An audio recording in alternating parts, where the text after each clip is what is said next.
നമസ്തേ. രാജ്യാന്തരത്തിലേക്ക് സ്വാഗതം. ആദ്യം നോക്കാം പ്രധാന തലക്കെട്ടുകൾ.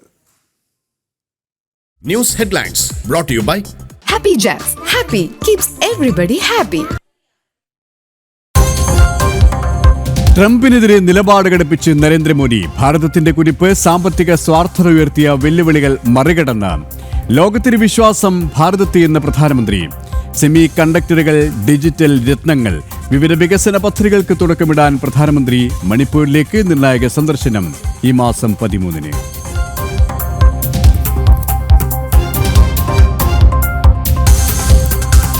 വോട്ട് വിവാദത്തിൽ കോൺഗ്രസിന്റെ കള്ളങ്ങൾ പൊളിയുന്നു. കോൺഗ്രസ് ദേശീയ വക്താവ് പവൻ ഖേരയ്ക്ക് 2 മണ്ഡലങ്ങളിൽ വോട്ടെന്ന BJP. രേഖകളുമായി IT സെൽ മേധാവി അമിത് മാളവ്യ.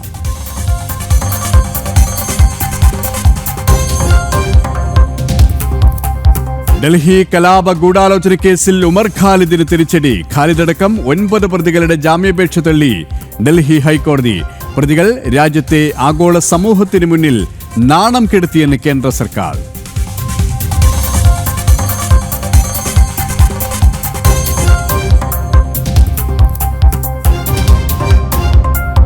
രാഹുലിനെതിരെ ആഞ്ഞടിച്ച് പ്രധാനമന്ത്രി നരേന്ദ്രമോദി. അമ്മയ്ക്കെതിരായ ആക്ഷേപങ്ങൾ ക്ഷമിക്കില്ല. മരണശേഷവും പ്രതിപക്ഷം അവഹേളിക്കുന്നു. വെളിവായത് കോൺഗ്രസിന്റെ വൃത്തികെട്ട മനസ്സെന്നും നരേന്ദ്രമോദി. ബീഹാറിൽ പ്രതിഷേധം ഇരമ്പുന്നു.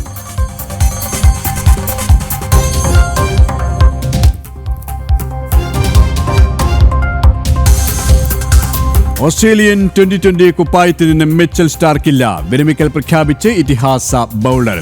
അപ്രതീക്ഷിത വിടവാങ്ങൽ പ്രഖ്യാപനം. അടുത്ത വർഷം 2020 ലോകകപ്പ് നടക്കാനിരിക്കെ.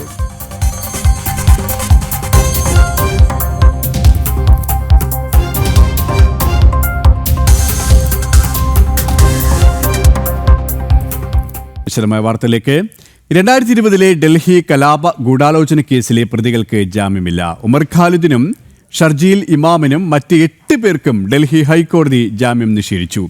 കലാപത്തിന്റെ ഗൂഢാലോചനയിൽ പങ്കുണ്ടെന്ന് കണ്ടെത്തിയതിനെ തുടർന്ന് 2020 സെപ്റ്റംബറിലാണ് ഉമർ ഖാലിദിനെ ഡൽഹി പോലീസ് അറസ്റ്റ് ചെയ്തത്. ക്രിമിനൽ ഗൂഢാലോചന, കലാപം, നിയമവിരുദ്ധമായി സംഘം ചേരൽ, UAPA തുടങ്ങിയ വകുപ്പുകൾ ചുമത്തിയ കേസാണിത്. പൗരത്വ നിയമ ഭേദഗതിക്കെതിരെ നടത്തിയ സമരമായിരുന്നു കലാപമായി മാറിയത്. ഇവരുമായി ഡൽഹിയിൽ നിന്നും ജിഷ്ണു കൃഷ്ണൻ ചേരുകയാണ്. ജിഷ്ണു, ഉമർ ഖാലിദ് അടക്കം 9 പേർ ജയിലിൽ തുടരണം എന്ന് തന്നെയാണ് ഡൽഹി ഹൈക്കോടതി വ്യക്തമാക്കി കഴിഞ്ഞത്. കോടതി എന്തൊക്കെ നിലപാടാണ്, എന്തൊക്കെ കാര്യങ്ങളാണ് ഇതുമായി ബന്ധപ്പെട്ട് വിശദമാക്കിയത്?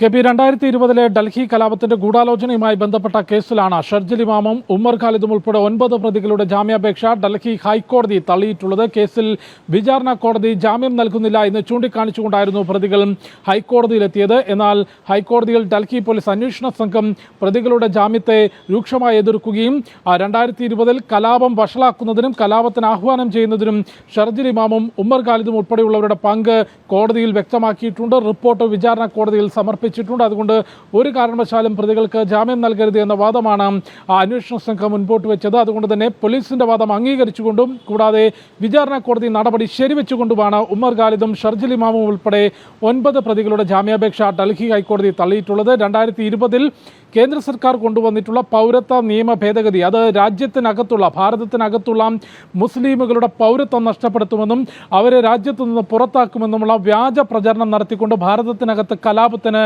തീവ്ര ഇസ്ലാമിസ്റ്റുകൾ ശ്രമിച്ചിരുന്നു. അതിൻ്റെ ഭാഗമായാണ് ഡൽഹിയിൽ ഷഹീൻ ബാഗ് ഉൾപ്പെടെയുള്ള വടക്കിഴക്കൻ ഡൽഹി മേഖലയിൽ വലിയ സമരം ആരംഭിച്ചു. അവിടെ റോഡ് ഉപരോധിച്ചുകൊണ്ട് ടെന്റ് കെട്ടി സമരം ആരംഭിച്ചു. ആ സമരവേദിയിലും സർവകലാശാലകളിലും പൊതുനിരത്തിലും ഉമർ ഖാലിദും ഷർജിൽ ഇമാമും ഉൾപ്പെടെയുള്ളവർ മുഴുവൻ മുസ്ലിമുകളും റോഡിലേക്ക് ഇറങ്ങണമെന്നും ഈ നിയമത്തെ തടയണമെന്നും അതല്ലെങ്കിൽ രാജ്യത്ത് ജീവിക്കാൻ സാധിക്കാത്ത സാഹചര്യം ഉണ്ടാകും തുടങ്ങി പ്രകോപനപരമായിട്ടുള്ള പ്രസ്താവനയും കലാപത്തിന് ആഹ്വാനം ചെയ്യുകയും ചെയ്തിരുന്നു. അതേ തുടർന്ന് വടക്കിഴക്കൻ ഡൽഹി മേഖല 48 മണിക്കൂറിലധികം കലാപത്തിലേക്ക് പോവുകയും 53 പേർ കൊല്ലപ്പെടുകയും 100-ലധികം പേർ പരിക്കേൽക്കുകയും ചെയ്തിരുന്നു. ആ കലാപത്തിന്റെ ഗൂഢാലോചനയിൽ ഷർജിൽ ഇമാമിനും ഉമർ ഖാലിദും ഉൾപ്പെടെയുള്ളവർക്ക് പങ്കുണ്ട് എന്ന് കണ്ടെത്തിയതിനെ തുടർന്ന് 2020 സെപ്റ്റംബറിലാണ് പ്രതികളെ പോലീസ് അറസ്റ്റ് ചെയ്യുന്നത്. വിചാരണ നേരിട്ട് വരികയാണ്. അതിനിടയിലാണ് ജാമ്യത്തിനായി ഹൈക്കോടതിയെ സമീപിച്ചത്. ഹൈക്കോടതിയും ജാമ്യം നിരസിക്കുകയാണ് ഉണ്ടായത്. ഡൽഹിയിൽ നിന്നും ജിഷ്ണു കൃഷ്ണൻ. ഏഷ്യയിലെ ഏറ്റവും മികച്ച ജോലി സ്ഥലങ്ങൾ ഭാരതത്തിൽ നിന്ന് സർവേ റിപ്പോർട്ട്. ഏറ്റവും മികച്ച 100 സ്ഥാപനങ്ങളുടെ പട്ടിക തയ്യാറാക്കിയപ്പോൾ 48 ഇന്ത്യയിലാണെന്ന് റിപ്പോർട്ട് വ്യക്തമാക്കുന്നു.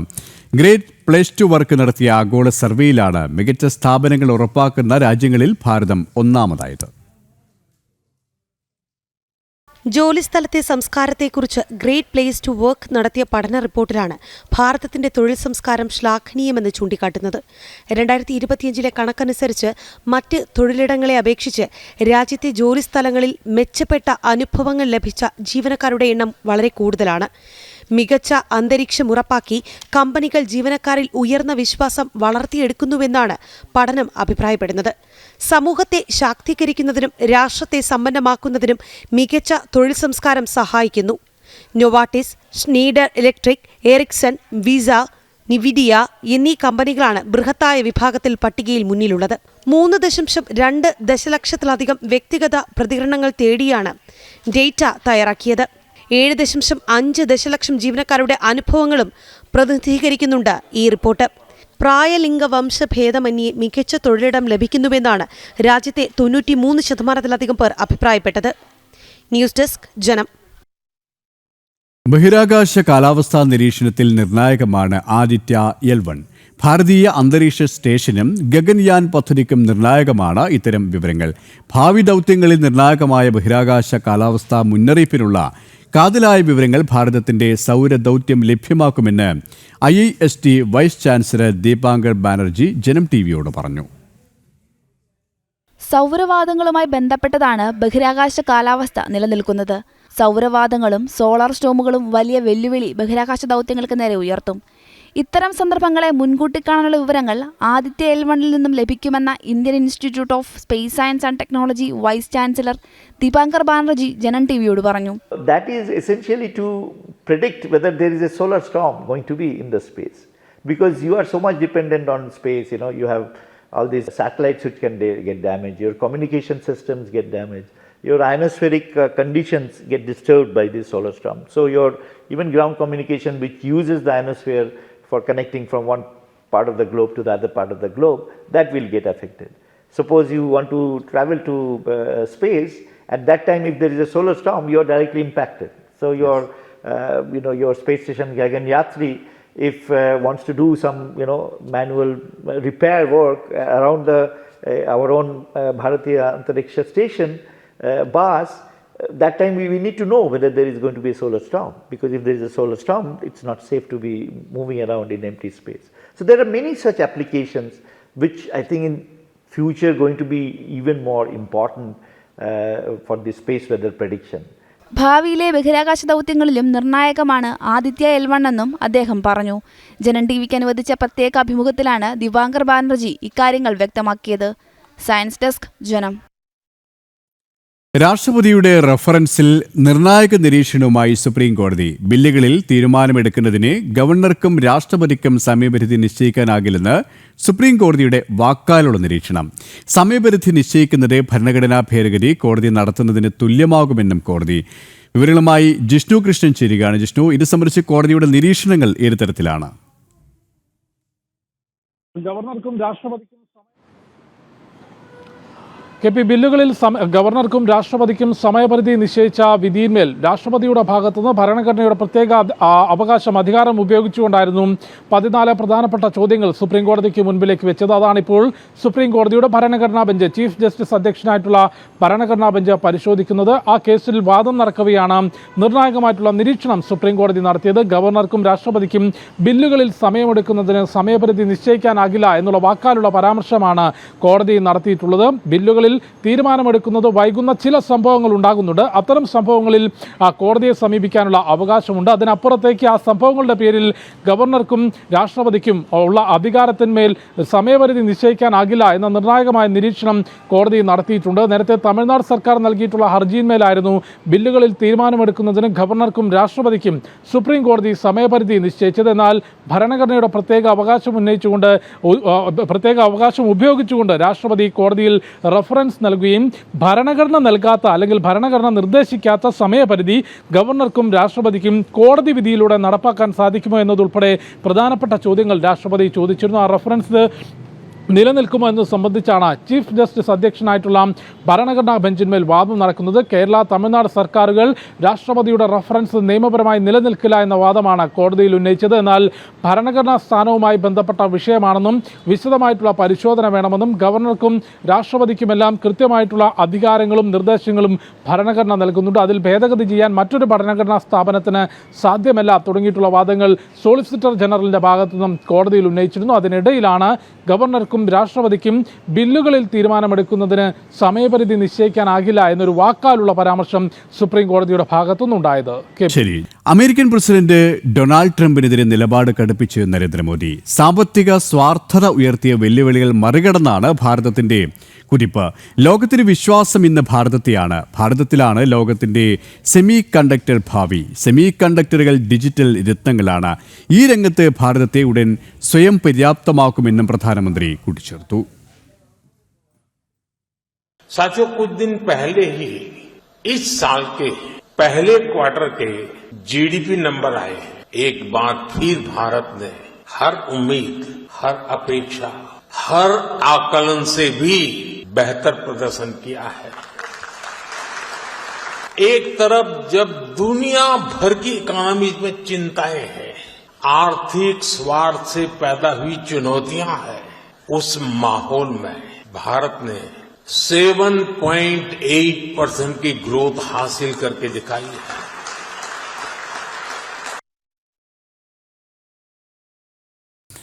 സെമി കണ്ടക്ടറുകൾ ഡിജിറ്റൽ രത്നങ്ങളെന്ന് പ്രധാനമന്ത്രി. ഡൽഹിയിൽ സെമികോൺ ഇന്ത്യ 2025 സംസാരിക്കുകയായിരുന്നു അദ്ദേഹം.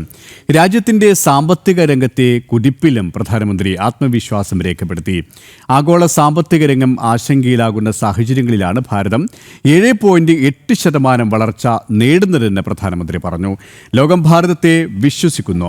അതുകൊണ്ട് തന്നെ ഭാരതവുമായി ചേർന്ന് സെമി കണ്ടക്ടർ ഭാവി കെട്ടിപ്പടുക്കാൻ അവർ തയ്യാറാണെന്നും പ്രധാനമന്ത്രി പറഞ്ഞു. साथियों, कुछ दिन पहले ही इस साल के पहले क्वार्टर के जीडीपी नंबर आए हैं.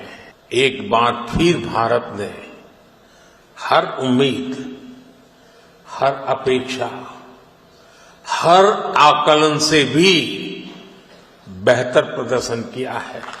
एक तरफ जब दुनिया भर की इकोनॉमी में चिंताएं हैं, आर्थिक स्वार्थ से पैदा हुई चुनौतियां हैं, उस माहौल में भारत ने 7.8% की ग्रोथ हासिल करके दिखाई है. അമേരിക്കൻ പ്രസിഡന്റ് ട്രംപിനെ വീണ്ടും രൂക്ഷമായി വിമർശിച്ച് US മുൻ ദേശീയ സുരക്ഷാ ഉപദേഷ്ടാവ് ജേക്ക് സലിവൻ. പാകിസ്ഥാനിലെ തന്റെ കുടുംബത്തിന്റെ ബിസിനസ് താൽപര്യങ്ങൾ മുന്നോട്ട് കൊണ്ടുപോകാനാണ് ഭാരതവുമായുള്ള ബന്ധം ട്രംപ് തകർക്കാൻ ശ്രമിക്കുന്നതെന്ന് സലിവൻ ആരോപിച്ചു. മേഡാസ് ടച്ച് എന്ന യൂട്യൂബ് ചാനലിന് നൽകിയ അഭിമുഖത്തിലായിരുന്നു സള്ളിവന്റെ വെളിപ്പെടുത്തൽ. ലോകത്തിലെ ഏറ്റവും വലിയ ജനാധിപത്യ രാജ്യമായ ഭാരതവുമായുള്ള ബന്ധം കെട്ടിപ്പടുക്കാൻ പതിറ്റാണ്ടുകളായി അമേരിക്ക പരിശ്രമിച്ചിട്ടുണ്ട്. എന്നാൽ കാലങ്ങളായി ഭാരതവുമായുള്ള സഹകരണമാണ് ട്രംപ് തകർക്കാൻ ശ്രമിക്കുന്നത്. പാകിസ്ഥാൻ ആസ്ഥാനമായുള്ള തന്റെ കുടുംബത്തിന്റെ ബിസിനസ് താൽപര്യങ്ങൾ മെച്ചപ്പെടുത്താനാണ് ട്രംപിന്റെ നീക്കമെന്നും ജേക്ക് സള്ളിവൻ കുറ്റപ്പെടുത്തി. ഭാരതവുമായുള്ള ബന്ധം വിച്ഛേദിക്കുമ്പോൾ ജപ്പാനും ജർമ്മനിക്കും ഇതേ അവസ്ഥ വരാമെന്ന് ഇരു രാജ്യങ്ങളും ചിന്തിക്കും. അമേരിക്കയെ വിശ്വസിക്കാനാകില്ലെന്ന ചിന്ത മറ്റു സുഹൃത്ത് രാജ്യങ്ങൾക്കും വന്നേക്കാമെന്നും ജേക്ക് സള്ളിവൻ പറഞ്ഞു. കഴിഞ്ഞ ദിവസവും ട്രംപിന്റെ താരിഫ് നയങ്ങളെ രൂക്ഷമായി വിമർശിച്ച് ജേക്ക് സള്ളിവൻ രംഗത്തെത്തിയിരുന്നു. അധിക താരിഫാണ് ഭാരതം US ബന്ധം വഷളാക്കാൻ കാരണമായത്. ട്രംപിന്റെ ഇത്തരം നയങ്ങൾ അപലപിക്കേണ്ടതുണ്ടെന്നും മറ്റ് രാജ്യങ്ങളുടെ ശത്രുത നേടുകയാണ് ട്രംപെന്നും അദ്ദേഹം വിമർശിച്ചിരുന്നു. നൊബേൽ പുരസ്കാരത്തിനായി ട്രംപിനെ പ്രധാനമന്ത്രി നരേന്ദ്രമോദി ശുപാർശ ചെയ്യാത്തതും ഭാരതത്തിനു മേലുള്ള താരിഫ് വർദ്ധിപ്പിക്കാൻ കാരണമായെന്ന റിപ്പോർട്ടുകളും പുറത്തുവന്നിരുന്നു. ന്യൂസ് ഡെസ്ക് ജനം. കോൺഗ്രസ് ദേശീയ വക്താവ് പവൻ ഖേരയ്ക്ക് 2 മണ്ഡലങ്ങളിൽ വോട്ടെന്ന് BJP. ജാഗ്പുര, ന്യൂഡൽഹി മണ്ഡലങ്ങളിലായി 2 വോട്ടർ കാർഡ് ഉണ്ടെന്ന് തെളിയിക്കുന്ന രേഖയുമായാണ് BJP IT സെൽ മേധാവി അമിത് മാളവ്യ കോൺഗ്രസിനെതിരെ ആരോപണമുന്നയിച്ചത്. വോട്ട് കവർച്ച നടത്തുന്നത് കോൺഗ്രസ് ആണെന്നും അമിത് മാളവ്യ പരിഹസിച്ചു.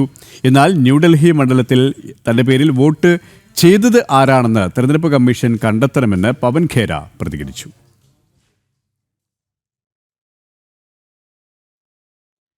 അഫ്ഗാനിൽ വീണ്ടും ഭൂചലനം 5.2 തീവ്രത രേഖപ്പെടുത്തിയ ഭൂചലനമാണ് അനുഭവപ്പെട്ടത്. ഞായറാഴ്ചയുണ്ടായ വൻ ഭൂചലനത്തിന് പിന്നാലെയാണ് സംഭവം. 6.0 തീവ്രത രേഖപ്പെടുത്തിയ ഭൂചലനത്തിൽ 1400 പേർ കൊല്ലപ്പെടുകയും നിരവധി പേർക്ക് പരിക്കേൽക്കുകയും ചെയ്തിരുന്നു. വിശദാംശങ്ങളുമായി ഐസൻ ജോസ് ചിരികൻ. ഐസൻ, അഫ്ഗാനിസ്ഥാനിൽ വീണ്ടും ഭൂചലനം ഉണ്ടായിരിക്കുകയാണ്. മറ്റ് വിശദാംശങ്ങൾ കൂടി. സുരേഷ്, അല്പസമയം മുമ്പാണ് അഫ്ഗാനിസ്ഥാനിൽ വീണ്ടും 5.2 റിക്ടറിൽ രേഖപ്പെടുത്തിയ ഭൂചലനം റിപ്പോർട്ട് ചെയ്യപ്പെട്ടത്. നമുക്ക് അറിയാവുന്നതാണ്, തൊട്ട് മുമ്പ് ദിവസം ഞായറാഴ്ച തന്നെ വലിയ തോതിലൊരു ഭൂകമ്പം അവിടെ ഉണ്ടായിരുന്നു. 6 ആയിരുന്നു അന്ന് റിക്ടർ സ്കെയിലിൽ രേഖപ്പെടുത്തിയതെങ്കിൽ ഈ തുടർചലനങ്ങൾ, അതായത് ആഫ്റ്റർ ഷോക്സ് എന്ന് പറയുന്ന തുടർചലനങ്ങളിൽ 5.2 ആണ് രേഖപ്പെടുത്തിയിരിക്കുന്നത്. ഇത് സംബന്ധിച്ച് മറ്റു വിവരങ്ങളൊന്നും തന്നെ ഇതുവരെ പുറത്തു വന്നിട്ടില്ല. ആളപായമുണ്ടാകാനുള്ള സാധ്യതയോ അതുപോലെ തന്നെ കെട്ടിടങ്ങൾ തകർന്നു വീഴുക, അത് ഈ ഉണ്ടായ പ്രദേശത്ത് തന്നെ, ഭൂമികുലുക്കം ഉണ്ടായ പ്രദേശത്ത് തന്നെ ഉണ്ടാകുന്ന തുടർചലനങ്ങളായതുകൊണ്ട് തന്നെ സാധാരണഗതിയിൽ വലിയ തോതിലുള്ള ആഘാതങ്ങൾ ഈ തുടർചലനങ്ങളിൽ ഉണ്ടാകുന്ന ഒരു രീതിയില്ല എങ്കിൽ കൂടി ഇനിയും വിവരങ്ങൾ വരേണ്ടതുണ്ട് എന്നതാണ്. അതുകൊണ്ട് തന്നെ ഇനിയും കാത്തിരിക്കേണ്ടതുണ്ട്. ഈ തുടർചലനം, പ്രത്യേകിച്ച് ഇത്രയും വലിയൊരു റിക്ടർ റീഡിംഗ് കാണിച്ച ഒരു തുടർചലനമായതുകൊണ്ട് തന്നെ വലിയ ആഘാതങ്ങൾ ഉണ്ടായേക്കാനുള്ള സാധ്യത ഒട്ടും തന്നെ തള്ളിക്കളയാനുമാവില്ല. നേരത്തെ നമുക്കറിയാവുന്നതാണ്, ഈ കഴിഞ്ഞ ദിവസം ഉണ്ടായ ഭൂചലനം ഒരു ഷാലോ ട്രെമർ ആണെങ്കിൽ കൂടി, അതായത് ഭൂമിയുടെ പ്രതലത്തിൽ നിന്ന് 8 കിലോമീറ്റർ താഴ്ചയിലാണ് ഈ ഭൂകമ്പത്തിൻ്റെ പ്രഭവ കേന്ദ്രമെങ്കിൽ കൂടി അത് വലിയ തോതിലുള്ള ആഘാതങ്ങൾ സൃഷ്ടിക്കുന്നുണ്ട്. അത് പല ഭൗമശാസ്ത്രപരമായ പല പ്രത്യേകതകളുടെയും അടിസ്ഥാനത്തിലാണ് അത്തരത്തിൽ ആഘാതം സൃഷ്ടിക്കുന്നത്. നേരത്തെ ഉണ്ടായ 6-ാം തീയതി, കഴിഞ്ഞ ദിവസം ഞായറാഴ്ച ഉണ്ടായ 6 റിക്ടർ റീഡിംഗ് രേഖപ്പെടുത്തിയ ആ ഭൂകമ്പത്തിൽ ഏതാണ്ട് 1400-ലേറെ പേർ മരിച്ചതായ റിപ്പോർട്ടുകൾ പുറത്തു വന്നിരുന്നു. വലിയ തോതിൽ നാശനഷ്ടങ്ങൾ ഉണ്ടായതായും അതുപോലെ തന്നെ റോഡ് ഗതാഗതവും ഇലക്ട്രിസിറ്റി കണക്ഷൻ സംവിധാനങ്ങളെല്ലാം തന്നെ വൻതോതിൽ തകർന്നതായും റിപ്പോർട്ടുകൾ വന്നിരുന്നു. ഇതിനുശേഷമാണ് ഈ തുടർചലനങ്ങളുടെ ഒന്നാമത്തെ പ്രധാനപ്പെട്ട ഒരു തുടർചലനം എന്ന രീതിയിൽ 5.2 റിക്ടർ രേഖപ്പെടുത്തിയ ഒരു ഭൂകമ്പം ഇപ്പോൾ ഉണ്ടായിരിക്കുന്നത്. സുരേഷ്, ഇടതുപക്ഷ സർക്കാർ തട്ടിക്കൂട്ടുന്ന അയ്യപ്പ സംഗമം നാടകമെന്നും ഭക്തരുടെ കണ്ണിൽ പൊടിയിടാനുള്ള ചെപ്പടി വിദ്യയാണെന്നും global NSS chairman SS Nair. ഇടതുമുന്നണിയുടെ രാഷ്ട്രീയ ലക്ഷ്യങ്ങൾക്കപ്പുറം ശബരിമലയുടെ വികസനത്തിന് അയ്യപ്പ സംഗമം കൊണ്ട് പ്രയോജനമില്ലെന്നും അദ്ദേഹം വ്യക്തമാക്കി.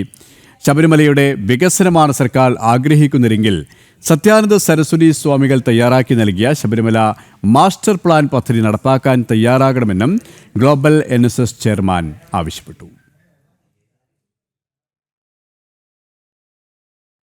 ഇറാനെതിരെ ഉപരോധം ഏർപ്പെടുത്താനുള്ള E3 രാജ്യങ്ങളുടെ നീക്കത്തെ എതിർത്ത് റഷ്യയും ചൈനയും. ഉപരോധം പുനഃസ്ഥാപിക്കാനുള്ള നീക്കം വികലമായ തീരുമാനമെന്ന് ഇരു രാജ്യങ്ങളും ഇറാനുമായി ചേർന്ന് ഒപ്പുവെച്ച പ്രമേയത്തിൽ പറയുന്നു. ഇറാന്റെയും റഷ്യയുടെയും വിദേശകാര്യമന്ത്രിമാർ ഒപ്പുവെച്ച പ്രമേയത്തിലാണ് നിലപാട് വ്യക്തമാക്കിയിരിക്കുന്നത്.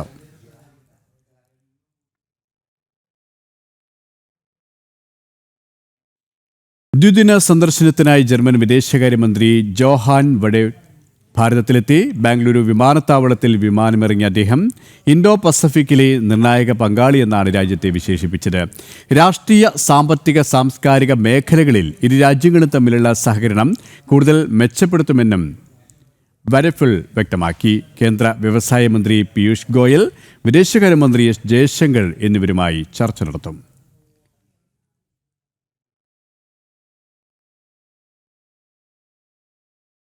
പാസ്പോർട്ട് വിവരങ്ങൾ കൈക്കലാക്കിയുള്ള ഡേറ്റാ ചോർച്ചയിലും മദ്യക്കടത്തിലും കസ്റ്റംസ് ഡ്യൂട്ടി ഫ്രീ ഷോപ്പുകളുടെ കരിമ്പട്ടിക തയ്യാറാക്കുന്നു. രാജ്യത്തെ വിമാനത്താവളങ്ങളിൽ പ്രവർത്തിക്കുന്ന ചില ഡ്യൂട്ടി ഫ്രീ ഷോപ്പുകൾ യാത്രക്കാരുടെ വിവരങ്ങൾ ചോർത്തി ദുരുപയോഗിക്കുന്നതായി കസ്റ്റംസ് പ്രിവന്റീവ് വിഭാഗം കണ്ടെത്തിയിരുന്നു. നിയമവിരുദ്ധ പ്രവർത്തനങ്ങൾ നടത്തിയ ഡ്യൂട്ടി ഫ്രീ ഷോപ്പുകളുടെ ലൈസൻസ് റദ്ദാക്കും. തിരുവനന്തപുരം വിമാനത്താവളം വഴി 2 മാസം യാത്ര ചെയ്ത യാത്രക്കാരുടെ മൊഴി രേഖപ്പെടുത്തി കസ്റ്റംസ് പ്രിവന്റീവ് വിഭാഗം. വിവരങ്ങൾ ചോർത്തി പാസ്പോർട്ട് നമ്പറുകൾ ദുരുപയോഗം ചെയ്യുന്നവർക്ക് കൈമാറുകയും നികുതി ഇളവുള്ള മദ്യം വ്യാജ ബില്ലുകളിൽ പുറത്തേക്ക് കടത്തുകയും ചെയ്യുന്ന ഡ്യൂട്ടി ഫ്രീ ഷോപ്പുകൾക്കെതിരെ കടുത്ത നടപടികളാണ് രാജ്യത്താകെ കസ്റ്റംസ് സ്വീകരിക്കുന്നത്. ഇത്തരം ക്രമക്കേടുകൾ നടത്തുന്ന സ്ഥാപനങ്ങളെയും ലൈസൻസ് സ്ഥാപനങ്ങളെയും കരിമ്പട്ടികയിൽപ്പെടുത്തി മാറ്റി നിർത്തുന്നതിനൊപ്പം കടുത്ത നിയമ നടപടികളിലേക്കും കടക്കും. വിമാനയാത്രക്കാരുടെ പാസ്പോർട്ട് വിവരങ്ങൾ ചോർത്താൻ ഡ്യൂട്ടി ഫ്രീ ഷോപ്പുകൾ പല മാർഗങ്ങളാണ് സ്വീകരിക്കുന്നത്. ജ്യൂസും ബിസ്ക്കറ്റും നൽകാനെന്ന പേരിലും മറ്റു ചില സൗജന്യങ്ങളുടെയും സമ്മാനങ്ങളുടെയും പേരിലും പാസ്പോർട്ട് നമ്പറുള്ള പേജും ബോർഡിംഗ് പാസും സ്കാൻ ചെയ്താണ് വ്യാജ ബില്ലുകൾ തയ്യാറാക്കുന്നത്. ഡ്യൂട്ടി ഫ്രീ ഷോപ്പിൽ നിന്ന് മദ്യം വാങ്ങാത്തവരുടെ പേരിലെല്ലാം ബില്ലുകൾ തയ്യാറാക്കിയിരുന്നു. നികുതി ഇളവിൽ 2 ലിറ്റർ മദ്യമാണ് ഒരു യാത്രക്കാരന് വാങ്ങാനാവുക. തിരുവനന്തപുരം വിമാനത്താവളത്തിലെ ഡ്യൂട്ടി ഫ്രീ ഷോപ്പായ പ്ലെക്സ് മാക്സ് 13,000 യാത്രക്കാരുടെ വിവരങ്ങൾ ചോർത്തിയതായി കസ്റ്റംസ് പ്രിവന്റീവ് വിഭാഗം കണ്ടെത്തിയിരുന്നു. 2017 അന്വേഷണം തുടങ്ങി 2018 കമ്പനിയുടെ ലൈസൻസ് കസ്റ്റംസ് റദ്ദാക്കിയിരുന്നു. ഡ്യൂട്ടി ഫ്രീ ഷോപ്പ് അടച്ചുപൂട്ടിയ നടപടി ഹൈക്കോടതി പിന്നീട് റദ്ദാക്കി. ജനം, കൊച്ചി. രാജ്യാന്തരം ഇവിടെ പൂർണ്ണമാവുകയാണ്. നമസ്തേ.